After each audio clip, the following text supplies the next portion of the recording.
గుంటూరులోని KSR grounds లో doctor badminton premium league ఘనంగా ప్రారంభమైంది. ఈ నెల 28వ తారీఖున జరిగే టోర్నమెంట్ ని జీజీహెచ్ సూపరింటెండెంట్ డాక్టర్ రమణ ముఖ్య అతిథిగా హాజరై ప్రారంభించారు. జిల్లా స్థాయిలో ఏర్పాటు చేసిన ఈ టోర్నమెంట్ లో 10 జట్లు పాల్గొంటున్నాయి. వైద్య వృత్తిలో నిత్యం బిజీగా ఉండే వారికి ఇలాంటి టోర్నమెంట్లు మానసిక, శారీరక ఉల్లాసాన్ని కలిగిస్తాయని డాక్టర్ రమణ ఎస్ఎస్పీ తెలిపారు. Towards the next year's event. So play for fun, let us play and don't bother about winner. లాంటి బ్యాడ్మింటన్ క్రీడలో ఓలలాడి చక్కగా ఒక 5 ఏళ్ళు లైఫ్ స్పాన్ పెంచుకుంటారని నేను అనుకుంటున్నాను.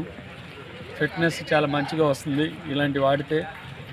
నేను అనుకోవటము ఇలాంటివి రెగ్యులర్గా జరగాలని, క్రికెట్ కానీ ఇలాంటి ఏది ఇంట్రెస్ట్ ఉంటే అది జరిగి మనకి ఇక్కడ డాక్టర్స్ ఫిట్నెస్ కూడా పెరిగి డాక్టర్స్కి స్ట్రెస్ బస్టర్స్గా, రిలాక్సేషన్గా ఉంటాయని, ఇవి కంటిన్యూ అవ్వాలని వీళ్ళందరూ అన్ని టీమ్స్ కూడా ఆల్ ది బెస్ట్ చెప్తున్నాను. ఎవరైతే ముందు ఈ కప్పు కొడతారో వాళ్ళకి